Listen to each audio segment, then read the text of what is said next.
İranın mərhum ali lideri Seyid Əli Xameneyinin oğlu Müstəba Xameneyi sağdır. Bu barədə məlumatı öz mənbələrinə istinadən Mehr agentliyi yayıb. İsrail mediasının yaydığı şayələrə baxmayaraq Müstəba Xameneyi sağdır məlumatda qeyd olunub. Bildirilib ki, 56 yaşlı Xameneyi hazırda ailə məsələləri ilə məşğuldur. İsrailin Müdafiə Nazirliyi İranın hökumət məhəlləsinə endirilən zərbələrin süni intellektlə hazırlanmış görüntülərini yayımlayıb.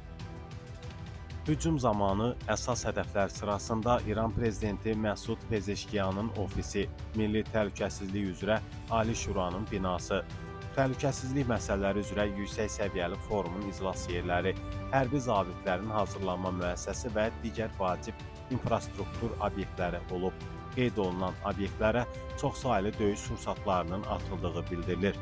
Məlumata görə kompleksə zərbə İsrail Müdafiə Qüvvələrinin Kəşfiyyat İdarəsi tərəfindən həyata keçirilən uzun müddətli kəşfiyyat məlumatlarının toplanması və təhlili prosesindən sonra endirilib.